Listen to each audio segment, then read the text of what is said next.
everyone fine. Renukaswamy ಕೊಲೆ ಪ್ರಕರಣಕ್ಕೆ ಸಂಬಂಧಪಟ್ಟಂತೆ ದರ್ಶನ್ ಕರಾಳತೆ ಇಡೀ ರಾಜ್ಯವೇ ದರ್ಶನ ಮಾಡಿತು. ದರ್ಶನ್ನ ಕರಾಳ ಮುಖ ಎಲ್ಲರಲ್ಲೂ ಕೂಡ ಎಲ್ಲರ ಮುಂದೆ ಅನಾವರಣ ಆಯಿತು.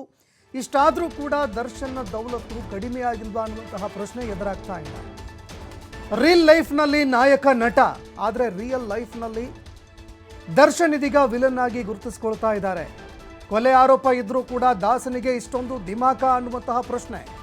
ಯಾಕಂದರೆ ದರ್ಶನ್ ಅವರು ಆ ರೀತಿಯಾಗಿ ವರ್ತನೆಯನ್ನು ಇನ್ನೂ ಕೂಡ ಮುಂದುವರಿಸ್ತಾ ಇದ್ದಾರೆ. ಬಳ್ಳಾರಿ ಜೈಲಿನಲ್ಲಿ ಕಾಟೇರನ ಮತ್ತೊಂದು ಕರಾಳ ಮುಖ ಇವತ್ತು ದರ್ಶನ ಆಯಿತು. ಕಲ್ಲಿನ ಕೋಣೆಯಲ್ಲಿ ಮುದ್ದೆಯನ್ನು ಮುರಿತಾ ಇದ್ರೂ ಕೂಡ ದೌಲತ್ತು ಮಾತ್ರ ಕಡಿಮೆ ಆಗಲಿಲ್ವಾ ಅನ್ನುವಂತಹ ಪ್ರಶ್ನೆ ಈಗ ಕಾಡ್ತಾ ಇರುವಂಥದ್ದು.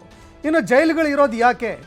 ಜೈಲುಗಳಿರುವಂಥದ್ದು ನಾವು ಮಾಡಿರುವಂತಹ ತಪ್ಪು, ಆ ತಪ್ಪನ್ನು ತಿದ್ದುಕೊಳ್ಳೋದಕ್ಕೆ, ನಮ್ಮನ್ನು ಬದಲಾವಣೆ ಮಾಡ್ಕೊಳ್ಳೋದಕ್ಕೆ ಅಂತ ಇರುವಂತಹ ಒಂದು ಅವಕಾಶ. ಇಷ್ಟಾದರೂ ಕೂಡ ದರ್ಶನ ದೌಲತ್ತು, ಆ ಒಂದು ಕರಾಳತೆ ಕಡಿಮೆ ಆಗ್ತಾನೆ ಇಲ್ವಾ? ಪ್ರಶ್ನೆನೇ ಬರ್ತಾ ಇಲ್ವಾ? ಕಡಿಮೆ ಆಗುವಂತಹ ಮಾತುಗಳೇ ಬರ್ತಾ ಇಲ್ವಾ ಅನ್ನುವಂತಹ ಪ್ರಶ್ನೆ ಕಾಡ್ತಾ ಇದೆ. ಬಳ್ಳಾರಿ ಜೈಲಿಗೆ ಹೋಗುವಂತಹ ಸಂದರ್ಭದಲ್ಲಿ ಇಲಿಮರಿಯ ರೀತಿಯಲ್ಲಿ ಎಂಟ್ರಿ ಕೊಟ್ಟರು. ಆಗ ಚಾರ್ಜ್ ಶೀಟ್ ಫೈಲ್ ಆಗ್ತಾ ಇದ್ದಂತೆ, ಈಗ ಚಾರ್ಜ್ ಶೀಟ್ ಕೂಡ ಹೊರಗಡೆ ಬರ್ತಾ ಇದ್ದಂತೆ ಅದೇ ಹಳೆ ಪೊರ್ಕಿಯ ಕದರನ್ನೇ ತೋರ್ತಾ ಇದ್ದಾರೆ. ಅದೇ ಹಳೆಯ ಪೊರ್ಕಿ ರೀತಿಯಲ್ಲಿ ಅವರು ಇದೀಗ ತಮ್ಮ ಕದರನ್ನು ತೋರ್ತಾ ಇದ್ದಾರೆ. ಅದೇ ರೀತಿಯಾಗಿ ವರ್ತನೆ ಮಾಡ್ತಾ ಇದ್ದಾರೆ. ಹೀಗಾಗಿ ಇಷ್ಟೆಲ್ಲ ಆದರೂ ಕೂಡ ಇಡೀ ರಾಜ್ಯ ಮಟ್ಟದಲ್ಲಿ ಸಾಕಷ್ಟು ಅವಮಾನವನ್ನು ಎದುರಿಸಿದ ಬಳಿಕವೂ ಕೂಡ, ಯಾಕಂದರೆ ಚಾರ್ಜ್ ಶೀಟ್ ಹೊರಗಡೆ ಬರ್ತಾ ಇದ್ದಂತೆ ದರ್ಶನ್ ಅವರ ಆ ಒಂದು ಕರಾಳತೆ, ಆ ಒಂದು ಭೀಕರತೆ ಎಲ್ಲವೂ ಕೂಡ ಬೆಳಕಿಗೆ ಬಂದಿತ್ತು. ರಾಜ್ಯದ ಜನ ಒಂದು ಕ್ಷಣ ಬೆಚ್ಚಿ ಬಿದ್ದಿದ್ರು.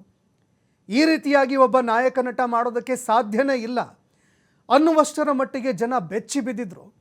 ಅದರ ಹೊರತಾಗಿಯೂ ಕೂಡ ದರ್ಶನ್ ಅವರು ಅದೇ ಹಳೆಯ ಪೊರ್ಕಿಯ ರೀತಿಯಲ್ಲಿ ಇದೀಗ ತಮ್ಮ ಆ ಒಂದು ವರ್ತನೆಯನ್ನು ಮುಂದುವರಿಸ್ತಾ ಇದ್ದಾರಾ ಅನ್ನುವಂತಹ ಪ್ರಶ್ನೆ ಈಗ ಎದುರಾಗ್ತಾ ಇರುವಂಥದ್ದು. ಯಾಕಂದರೆ ವರ್ತನೆಯಲ್ಲಿ ಸ್ವಲ್ಪವೂ ಕೂಡ ಬದಲಾವಣೆ ಕಂಡುಬರ್ತಾ ಇಲ್ಲ. ಜೈಲಿಗೆ ಹೋದರು, ಯಾರಪ್ಪ ಮಾಡಿದ್ದು? ಬೇರೆಯವರು ಮಾಡಿದ್ದಕ್ಕಾಗಿ ಏನಾದರೂ ಇವರು ಜೈಲು ವಾಸವನ್ನು ಅನುಭವಿಸ್ತಾ ಇದ್ದಾರಾ? ಇಲ್ಲ.